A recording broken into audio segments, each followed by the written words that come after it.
श्री सच्चिदानंद सद्गुरु साईनाथ महाराज की जय। सद्गुरु भरद्वाज महाराज की जय। गुरुदेव दत्ता।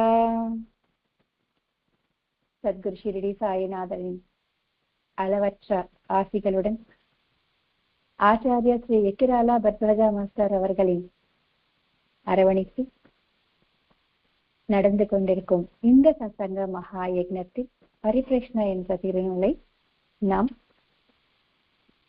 ஒவ்வொரு வாரமும் சத்சங்கத்தில் அதில் வருகின்ற கேள்விகளுக்கு பதில் மாஸ்டர் என்ன பதில் கொடுத்திருக்கிறாரோ அது பார்க்கின்றோம்.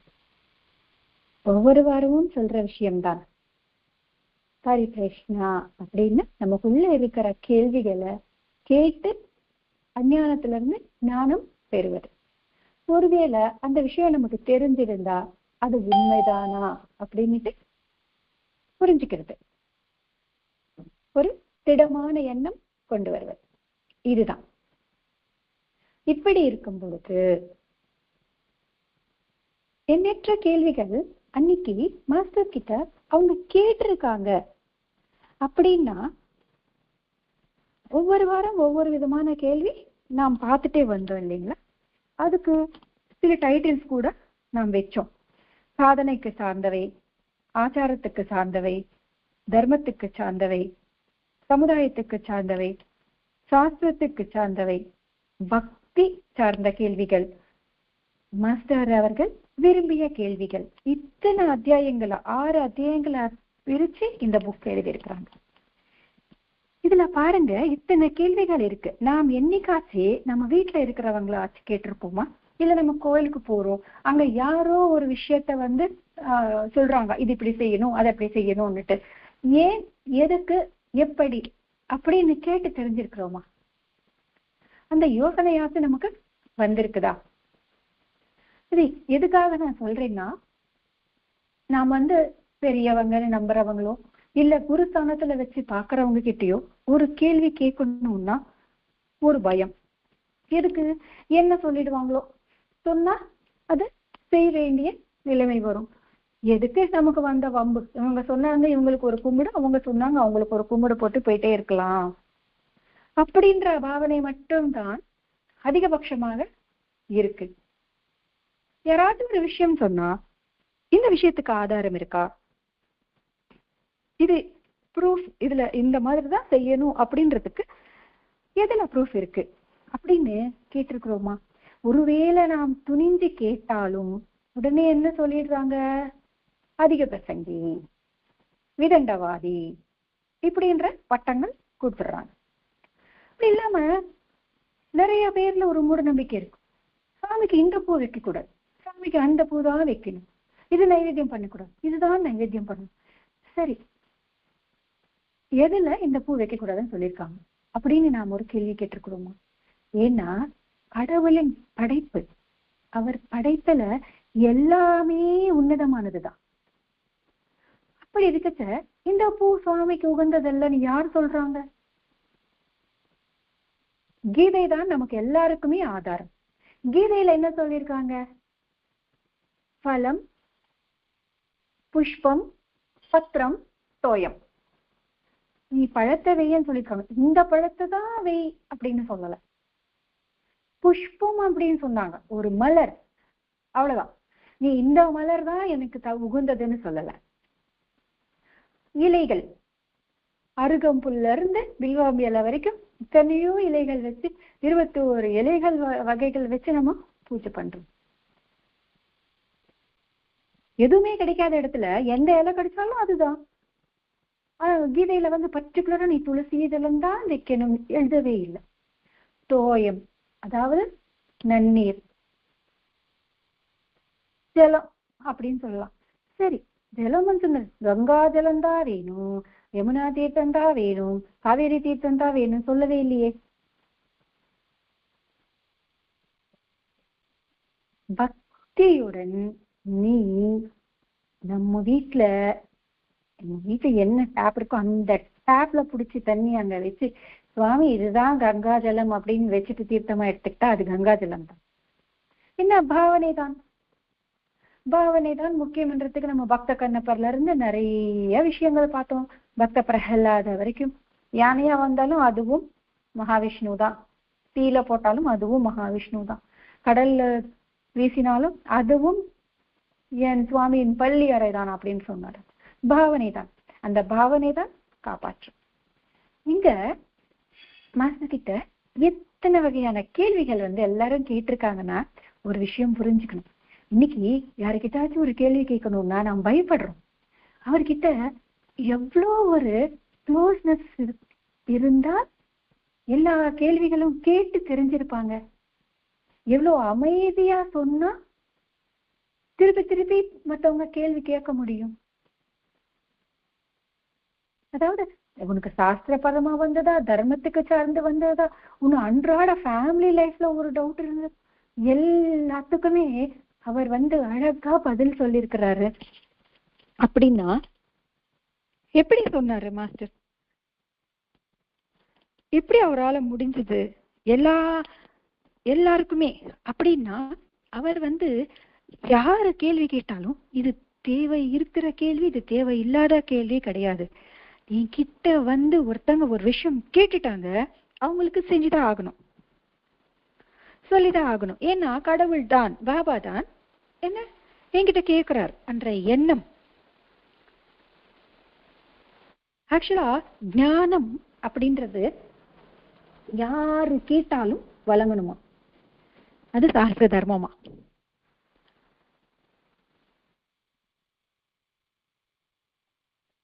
இது இது இது ஒரு உண்மையான ஆர்வத்துடன் தெரிஞ்சுக்கணும் என்ற புரிதல் கொண்டு வரணும் என்ற எண்ணம் கொண்டு கேட்கிறவங்களுக்கு அது விளக்கி சொல்ல வேண்டியதா, எல்லாமே டீட்டெயில்டா சொல்ல வேண்டியதா.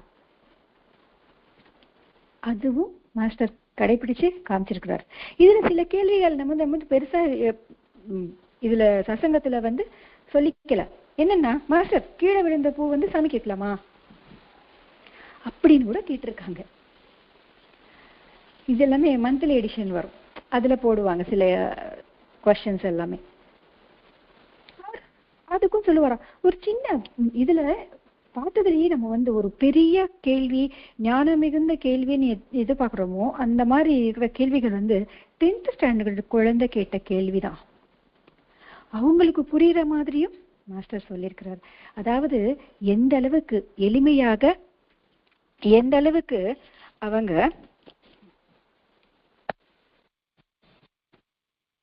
மத்தவங்க கிட்ட நட்பு பாராட்டி இருந்தால்தான் இது சாத்தியம்.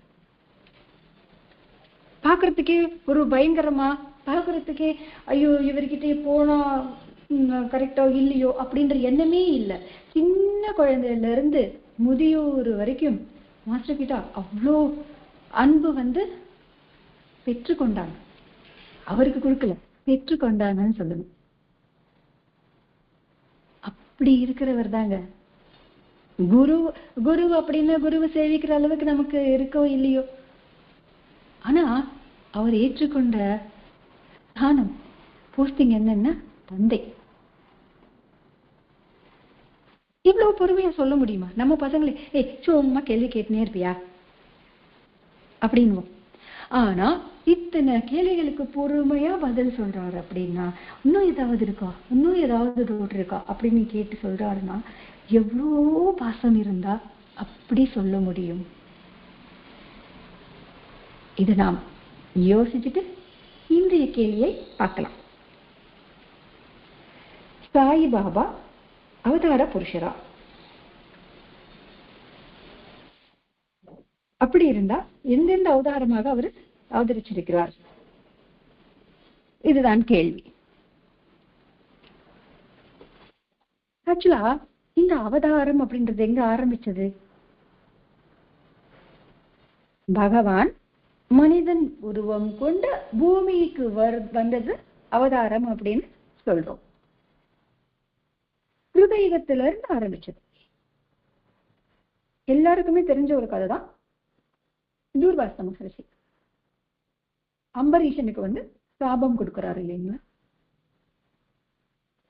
அந்த சாபத்தின் பலன்தான் பகவான் அவதார புருஷரா பூமி மேல வராரு. இப்போ அம்பரீஷர் அரசர், அவரே ரொம்ப நியமமா ஏகாதசி விரதம் கடைபிடிச்சிருக்கிறார். துர்வாச மகரிஷி, அவர் மகரிஷி பட்டம் பெற்றவர், தகுதியும் இருக்கிறவர். அவருக்கு ஏகாதசி விரதம் இருக்காதா? ஏன் அவர் தாமதம் செஞ்சாரு? அந்த பாரண நேரம் வரும்பொழுது அவர் ஏன் தாமதம் செஞ்சாருன்னா, விஷ்ணு இறங்கி பூமிக்கு வரணும். அவர் எப்படி வருவாரு? தொண்டனுக்கு ஏதாவதுன்னா, தன்னுடைய பக்தனுக்கு ஏதாவது ஒரு கஷ்டம் அப்படின்னா அவர் ஓடி வருவார். அதனால இவர் அம்பரீஷர் தாங்க முடியாத அளவுக்கு ஒரு சாபம் அம்பரீஷருக்கு கொடுத்துறாரு. நான் வரத்துக்குள்ள நீ ஆகாரம் எடுத்துப்பியா, அது எப்படி தப்பு அப்படின்னு சொல்லிட்டு, நானா யோனிகள்ல நீ பிறக்கணும் அப்படின்னா எண்ணற்ற பிறவிகள், அதாவது ஒவ்வொரு அனிமல்ஸ்ல இருந்து எல்லா இதுல நீ பிறக்கணும் அப்படின்னு சொல்லிட்டு சாபம் கொடுத்துருவாரு. அம்பரீஷர் என்ன பண்ணுவாரு? துர்வாச மகர்ஷி சாபம் ஏதாவது பண்ண முடியுமா? முடியாது. உடனே ஐயா சுவாமி அப்படின்னு விஷ்ணு பிரார்த்தனை பண்ணார். வந்துட்டாரே, அப்ப என்ன சொல்வாரு? மகர்ஷியின் சாபம் வீணாக கூடாது, ஆனா அது என்னுடைய பக்தன் தாங்கிக் கொள்ள முடியாது, ஆகையால் அந்த சாபத்தை எனக்கு கொடுங்க. துர்வாசருக்கு மிக மகிழ்ச்சி. உடனே அந்த சாபத்தை அவருக்கு கொடுத்துட்டு அவர் ஆனந்தமா போயிடுவார். ஏன்னா இங்க உலகத்துக்கு எவ்வளவு நன்மை செஞ்சிருக்கிறார் அவரு. ஆனா நம்ம மக்கள் ஒரு விஷயத்தை இவ்வளவு ஆழமா யோசிக்க மாட்டாங்க. இல்ல கோபப்படக்கூடாதுப்பா, அம்மா கோபப்படக்கூடாது அப்படின்னு சொன்ன மகரிஷி, தூர்வாச மகர்ஷி, அவ்வளவு மகரிஷி பட்டம் பெற்றவங்களுக்கே கோபம் வந்திருக்குது, நமக்கு வராதா என்ன? வந்தா தப்பா என்ன? மனிதனாக பிறந்த கோபம் வரத்தானே செய்யும் அப்படின்வாங்க. ஆனா தூர்வாச மகர்ஷி ஏன் கோபித்து கொண்டார்? அவருடைய கோபம் என்ன பலனை கொடுத்தது அப்படின்னு யோசிக்கணும். இந்த உலகத்துக்கே பலன் கொடுத்தது அவருடைய கோபம். நம் கோபப்பட்டா நம்மளுடைய ஆரோக்கியம், ஹெல்த் பாழாகிறது தவிர வேற எந்த பலனும் கிடைக்க போறதில்லை. ஆனா எல்லாமே ஒரு எதிர்முனையில யோசிப்பது.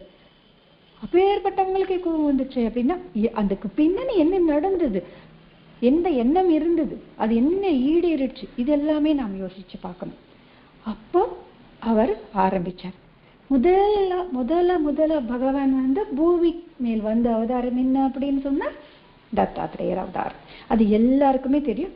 அத்ரி மகரிஷி அனுசூயா மாதாவுக்கு குழந்தையாக அவர் வர்றார். அந்த கதை நம்ம எல்லாருக்குமே தெரியும். மும்மூர்த்திகளையும் குழந்தையாக்கி அனுசூயா மாதா பால் கொடுப்பாங்க. அந்த அளவுக்கு தவம் பெற்ற ஒரு தம்பதியினருக்கு முதலாக தத்தாத்திரேயர் அவதரித்தார்.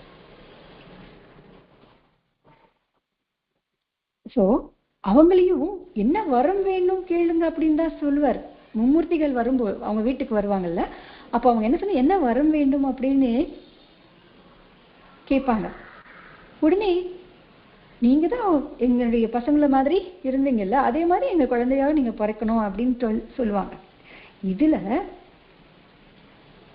அப்போ சுவாமி நினைச்சுப்பாரா, அன்னைக்கு துர்வாச மகர்ஷி கொடுத்த சாபத்தை தான் இவங்க கேட்கறாங்க, வரமாக கேட்கறாங்க. சோ நான் பெருக்க வேண்டிய, அந்த பூவில நான் பெருக்க வேண்டிய நேரம் வந்தாச்சு அப்படின்னு சங்கல்பித்து தத்தாத்திரேயரை அவரு அவங்களுக்கு பிறக்கிறாங்க. அதுக்கப்புறமா ராஜு சுமதி என்றவங்களுக்கு அவர் பிறக்கிறார். அதுதான் ஸ்ரீபாத ஸ்ரீவல்லப ரூபம். அது ஆந்திராவில்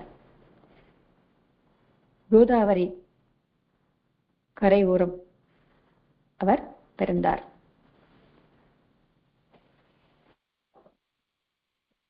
அதுக்கப்புறம் நிருசிம்ம சரஸ்வதி என்ற அவதாரத்தில் பிறந்தார். அதுக்கப்புறம் மாணிக்க பிரபு, அதுக்கப்புறம் அக்கல்கோட்டு மகாராஜ், அதுக்கப்புறம் ஷிரடி சாயிநாதர். இந்த தத்த அவதாரங்களுக்கு எல்லாமே ஒரு ஒற்றுமை இருக்கு. இவங்க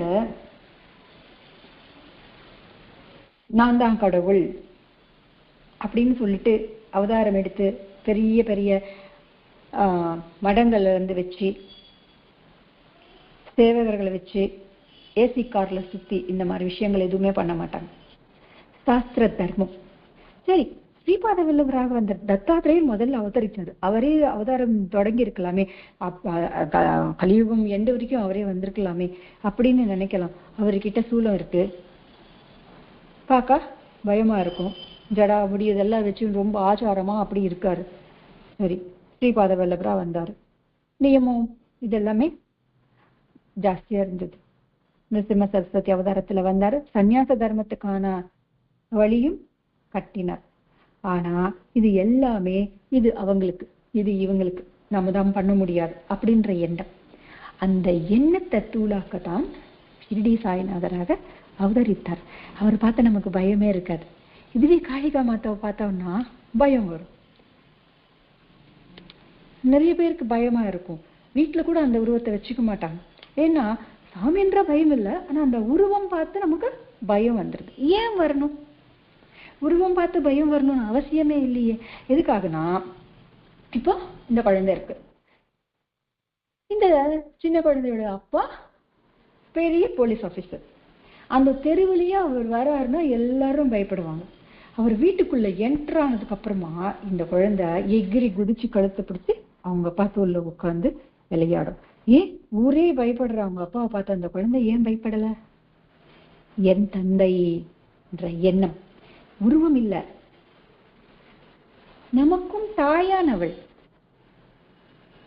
ஆனா நம்ம பயப்படுறோண்டு அமைதியாக அவங்க அவதாரம் எடுத்து வராங்க.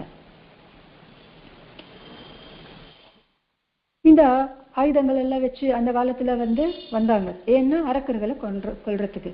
கலியுகத்துல அரக்கர்களே இல்லையே. என்ன அரக்கர்னால ஒரு அடையாளம் நமக்கு சொல்லி கொடுத்துருக்காங்க. எப்படி இருப்பாங்க? இந்த கோரை வச்சுட்டு அந்த கொம்பு வச்சுக்கிட்டு பயங்கரமா இருக்கிற மாதிரி.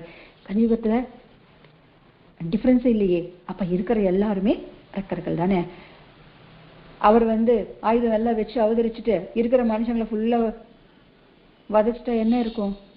அதனால அவரும் மனித ரூபத்துல இந்த மனிதனாக தெரிகிற நமக்குள்ள இருக்கிற அரக்கர்களின் குணங்கள் இருக்குது இல்லைங்களா, அது அரக்க குணங்களை திருத்துவதற்காக சமர்த்த சத்குருவாக அவதாரம் எடுத்து வந்தார். அவர் பயம் இல்லை. பாபா கிட்டையும் எத்தனை பேர் எத்தனை கேள்விகள் கேட்டு தங்களுடைய சந்தேகங்களை போக்கிக் கொண்டார். நிறைய விஷயங்களை கேட்டு தெரிஞ்சுப்பாங்கல்ல. இப்போ தீக்ஷித், கபர்தே, தியாமா, தாத்யா, மஹல்சாபதி, இந்த மாதிரி நிறைய பேர் பாபா கிட்ட ரொம்ப க்ளோஸா இருந்து நிறைய விஷயங்களை கேட்டு தெரிஞ்சுக்கிட்டாங்க. ஸோ இந்த அவதாரம் எல்லாமே இந்த தத்த பரம்பரை அப்படின்னு சொல்லுவாங்க. அதுக்கப்புறமா இந்த தத்த சுவாமி பூமி மேல அவதரிக்கும் பொழுது பக்தர்களுக்கு சொப்னத்துல கனவுல தர்சனம் கொடுத்து அந்த அவதாரங்களை பத்தி சொல்லினே வந்தாங்க. அதாவது ஸ்ரீபாத ஸ்ரீ வல்லபர், ஸ்ரீ நரசிம்ம சரஸ்வதி. நரசிம்ம சரஸ்வதி அவதாரத்துல வரும்போது தன் தாய்க்கு சொல்லுவாரு, முன்பிரிவில நான் தான் எனக்கு இந்த மாதிரி வந்தம்மா, தர்சனமும் கொடுத்த, உன்னை ஆசீர்வாதம் பண்ண அப்படின்னு சொல்லிட்டு அந்த வண்ணானுக்கும் சொல்லுவார். மாணிக்க பிரபு சரித்திரம் படிச்சா எல்லாருக்குமே தெரியும். இந்த மாதிரி அக்கல்கோட்டை சுவாமி சரித்திரம், பாபா சரித்திரம், வாசுதேவானந்த சரஸ்வதி சுவாமி, இவங்க சரித்திரங்கள் எல்லாம் படிச்சோம்னா அவர்கள் மிக பாதுகாப்பான வழிமுறையை தான் காமிச்சிருக்காங்க. யாரோ ஒருத்தவங்க சொல்லல, உன்னதமான பக்தர்களுக்கு அவங்களே கனவுல தோன்றி அறிவித்து இருக்கிறாங்க. இதுக்கப்புறமா எந்த ஒரு தத்தாவதாரம் வரல. எதுக்காக வரல? ஏன் இது அந்த பிறந்துட்டே இருப்பாங்கன்னு சொன்னாங்க. ஏன் இதுக்கப்புறமா வரல அப்படின்னு சொன்னா வர அவசியம் இல்லாம போயிடுச்சு. ஏன்னா ஷிரடி சாய்நாதர் சொல்லியிருக்கிறார், என்னுடைய மண் உனக்கு பதில் கொடுக்கும், என்னுடைய சமாதி உன் கூடிய இருக்கும், உன்னை காத்து ரட்சிக்கும் சொல்லிட்டு அவரு உறுதிமொழி கொடுத்த மாதிரி இன்னைக்கும் நடந்துட்டு தானே இருக்கு. பிறகு இன்னொரு மகான் வரணும் என்ற அவசரம் இல்லையே, இல்லாம போச்சு இல்லைங்களா? அதுதான்.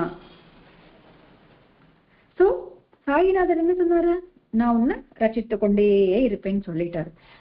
புது அவதாரம் நமக்கு வேண்டாம். அவர் சாட்சாத் ஸ்ரீ தத்தாத்திரேய அவதாரம் என்றது எல்லாருக்குமே தெரியும். அவதார புருஷர் என்றது எல்லாருக்குமே தெரியும். இன்னும் இருக்கிறார். மகாசமாரியான 100 வருஷத்துக்கு பிறகும், அதாவது இந்த தலைமுறை தலைமுறை தலைமுறைன்னு சொல்லுவாங்கல்ல, அந்த தலைமுறை வழியில பார்த்தா எங்க பாட்டி சொல்லிதான் எங்க அம்மாவுக்கு தெரியும். எங்க அம்மா பூஜை பண்ணிதான் நான் பாபா கிட்ட ஈர்க்கப்பட்டேன். இப்போ என் பொண்ணுங்க, சின்ன பொண்ணு பாபாக்கு எதுவும் வைக்காம சாப்பிட மாட்டேன்றா அப்படின்னு மத்தவங்க சொல்லும் போது அது எவ்வளவு சந்தோஷமா இருக்கு. ஏன்னா அங்க இருந்து காத்துக்கொண்டேதான் வர்றாரு. அவங்களும் தந்தையும் தான் சொன்னாங்க. அதுக்கப்புறமா அவங்க அம்மாவும் தந்தை தான் சொன்னாங்க. 3வது தலைமுறையும் என் தந்தை தான் நான் சொன்னாங்க. 4வது வரப்போற இனி வரப்போற இந்த ஜென்ரேஷன் கூட இப்பத்துக்கு தாத்தான்ட்டோ ஜேஜின்ட்டோ சுவாமின்ட்டோ சொல்லலாம். ஆனா அவங்களும் நம்ம ஏஜுக்கு வரும் பொழுது சாய்நாதரை பார்த்து தந்தையும் தான் சொல்லுவாங்க. ஏன்னா அது அவருடைய குணம். எல்லாருக்கும் ஒரே மாதிரி எப்படி இருக்கு?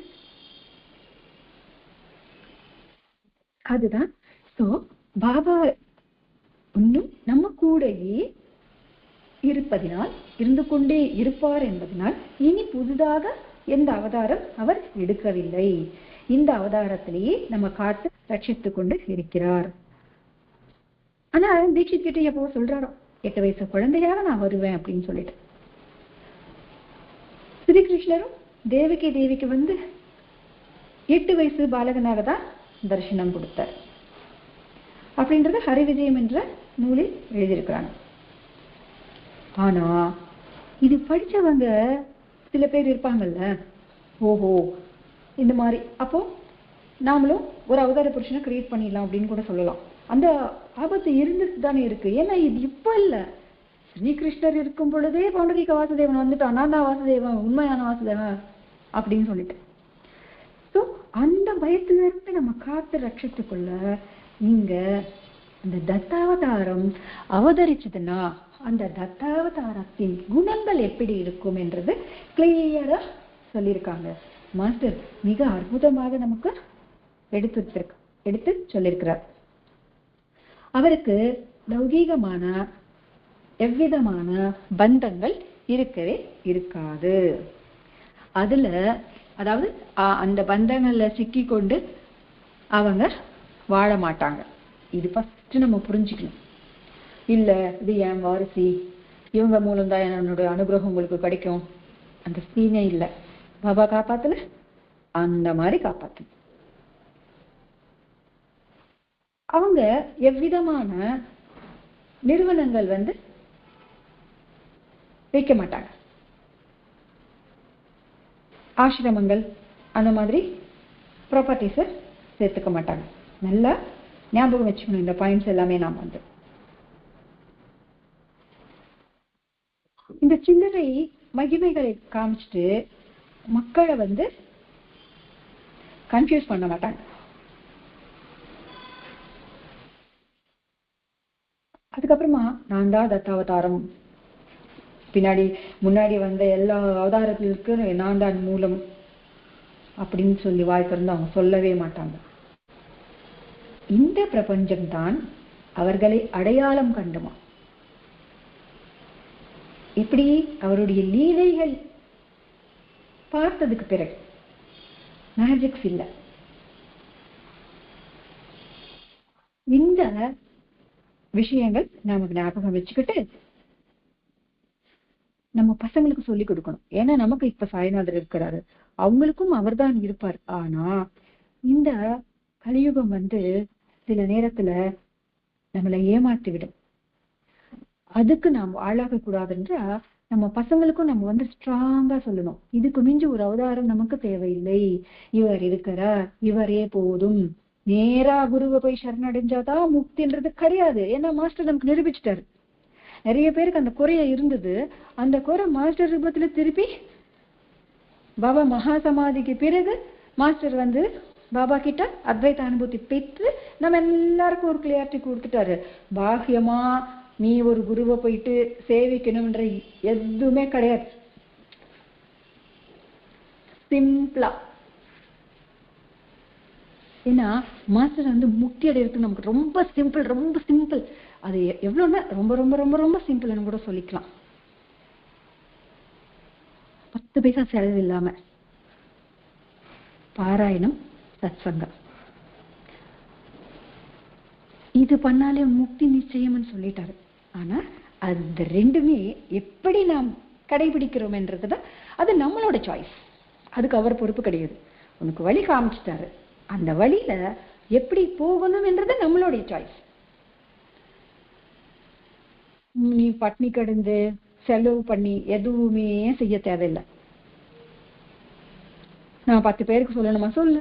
படிச்ச இந்த புக்கு படிச்சோமா, எனக்கு நல்லது நடந்தது, நீயும் படி, அவ்வளவுதான், முடிஞ்சிச்சு. நிறைய பாராயணம் பண்ணதுக்கு அப்புறமா ஒரு புக்கை வாங்கி இன்னொருத்தருக்கு கொடுக்க சொன்னாரு. நாம் சத்சங்கம் எப்படி பண்ணுவோம்? ஒரு தொன்ன பிரசாதம் வந்தவங்களுக்கு, அவ்வளவுதான், சிம்பிள். இது போதும் அப்படின்ற ஒரு கிளியாரிட்டி கொடுத்தாரு. அது தவிர ஒரு குரு வந்து அவர் கேட்டதெல்லாம் கொடுத்து அவங்களுக்கு போயிட்டு நான் பாத பூஜை பண்ணணும், இல்லை அவன் கால் அமைக்கி விடணும், அவருக்கு சேவை புரியணும், அந்த ஆசிரமத்துல வந்து நான் வந்து ஆசிரமத்தை பெருக்கணும், அவங்களுக்கு எல்லாருக்கும் சாப்பாடு போடணும், அங்க போய் இலை எடுக்கணும், இந்த விஷயங்கள் எதுவுமே வேண்டாம். உட்கார்ந்த இடத்துலயே அது ஏசிருமா, அழகா உட்காந்துக்கோ, தூங்காம படி.